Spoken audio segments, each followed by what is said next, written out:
Bonjour, nous sommes le jeudi 14 mai 2026 et le sujet est le prochain CPU de Qualcomm, l'américain, concernant les smartphones, le Snapdragon 8 Elite Gen 6.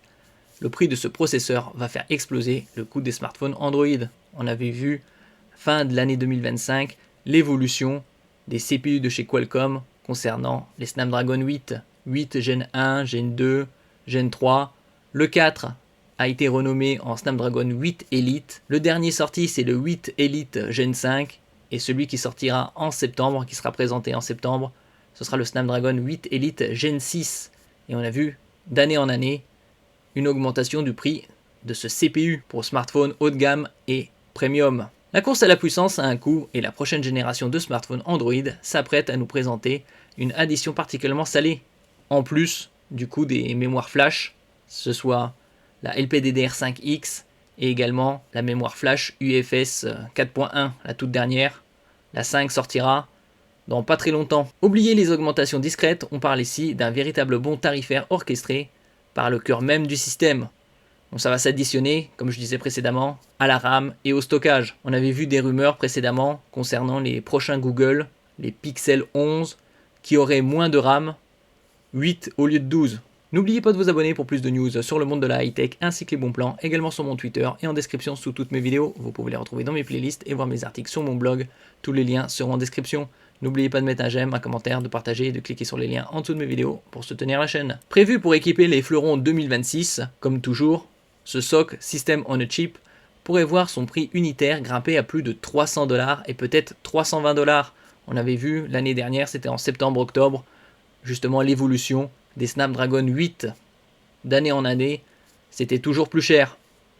C'est une hausse spectaculaire quand on sait que le Snapdragon 8 Gen 1 se négociait autour de 130 $. Donc là, c'est une augmentation de plus de 150%. La raison, une migration technologique majeure vers la gravure en 2 nanomètres chez le fondeur TSMC, le taïwanais, dont les coûts de production ont quasiment doublé. Et par la même occasion, TSMC profite pour augmenter ses marges. En conséquence, le prix des smartphones haut de gamme, notamment les modèles Ultra ou les Premium, pourrait facilement dépasser les 1500 € dès la fin 2026, créant une nouvelle segmentation du marché. Il y a déjà pas mal de smartphones aux alentours de 1000, 1200, 1500. Par exemple, le dernier sorti de chez Sony, le Xperia 1.8, qui est en précommande, j'ai fait une vidéo précédemment, à 1500 €. Donc comme prévu et équipé du Snapdragon 8 Gen 5 et en cadeau au même prix vous avez le dernier casque de Sony, le WH-1000X-M6 sorti en juin 2025 qui coûte actuellement 379 €. Donc c'est 379 € d'économiser sur le casque le plus prisé ou l'un des plus prisés du marché. Pourquoi le nouveau Snapdragon va-t-il coûter si cher? Le passage à une gravure en 2 nanomètres, la plus performante chez TSMC, une prouesse technologique, on se rapproche du nanomètre symbolique, implique des dépenses astronomiques. Un seul wafer, c'est-à-dire la galette de silicium sur laquelle sont gravés les processeurs, en général c'est du 300 mm de diamètre, en 2 nanomètres est estimé à près de 30 000 $, soit quasiment le double d'un prix d'un wafer en 3 nanomètres. Cette inflation se répercute mécaniquement sur chaque puce produite, forçant Qualcomm à revoir sa grille tarifaire à la hausse. Et TSMC en profite également, puisque c'est le producteur majeur de semi-conducteurs pour augmenter ses marges. Le fondeur américain investit massivement pour concurrencer les puces A-Series d'Apple et cette ambition a un prix. L'ère des puces haut de gamme bon marché, entre guillemets, semble bel et bien révolue et la sophistication technologique du nouveau Snapdragon 8 Elite Gen 6 se perd à cash. Après, entre-temps, les smartphones avec Snapdragon 8 Elite Gen 5, qui restent très performants, seront bien évidemment moins onéreux. Quelles sont les différences concrètes entre les versions Pro et Standard? Faudra faire attention aux dénominations. Pour la première fois de manière aussi marquée, Qualcomm segmente son offre au sommet de la pyramide. Il y aura bien 2 versions du SoC. La version Pro, SM8975, sera une véritable vitrine technologique armée d'un processeur graphique GPU Adreno 850, surpuissant et du support exclusif de la mémoire RAM LPDDR6, qui succède au LPDDR5, LP pour low power, basse consommation. Et la version standard, SM8950, elle, se contentera d'un GPU Adreno 845 et de la RAM LPDDR5X, un écart notable qui créera une hiérarchie claire au sein même des flagships. Là on voit, il faudra faire attention entre ces versions Pro et standard, donc il y a un écart significatif, surtout au niveau de la RAM. puisque sur le Pro, ce sera de la LPDDR6, la toute dernière. Cette stratégie à la Apple permet à Qualcomm de proposer une puce standard pour les modèles phares classiques, tout en réservant le monstre de puissance aux versions Ultra ou Pro Max, vendues à prix d'or. Ultra, Ultra Premium. La version Pro est conçue pour des usages intensifs comme l'intelligence artificielle en local et le jeu en très haute définition. Cette distinction justifiera des écarts de prix significatifs entre les différents modèles de smartphones Android, même au sein d'une même marque. Bien évidemment, puisque la puissance sera bien différente. Quel impact direct sur le prix des smartphones en 2026? Donc tout va se combiner. L'APU, la RAM, notamment LPDDR6, toute nouvelle génération, le stockage UFS 5.0, également toute dernière génération, donc ce sera des augmentations de plusieurs centaines d'euros. L'impact sur la facture finale sera direct et sévère. Le coût du processeur, couplé à celui de la RAM LPDDR6 et du stockage UFS 5.0, pourrait représenter à lui seul plus de $600 dans la nomenclature des coûts de fabrication, Bill of Materials. Donc autant dire que ce sera des smartphones à 1500, 2000 euros. On a vu l'année dernière par exemple les iPhone 17 Pro Max avec pour la première fois 2 Teraoctets de stockage. Une première à 2500 euros. En ce qui concernera le iPhone 18 Pro Max avec 2 Teraoctets, ce sera probablement 2700, 2800 voire 3000 euros.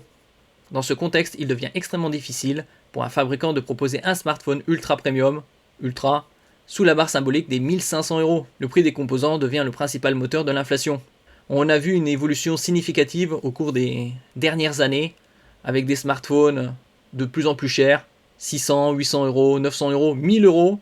Qui va acheter un smartphone à 1000 euros? Et finalement, il y en a de plus en plus de smartphones à 1000 euros, comme par exemple les iPhones. Le premier prix comme les iPhone 17, c'est 969 euros, autant dire 1000 euros. Cette situation est aggravée par une crise parallèle sur le marché des mémoires, dont les prix de la DRAM et de la NAND flash ont explosé.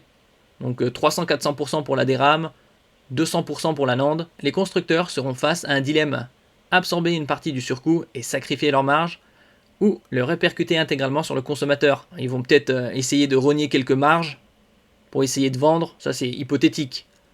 La technologie de pointe devient un luxe assumé et la barre psychologique des 2000 euros.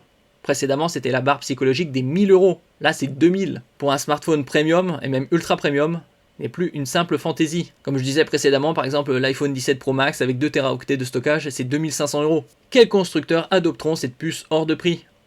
Ce sera sur des modèles, bien évidemment, très haut de gamme. Seul le cercle très fermé des géants du secteur pourra s'offrir le luxe du Snapdragon 8 Elite Gen 6 Pro.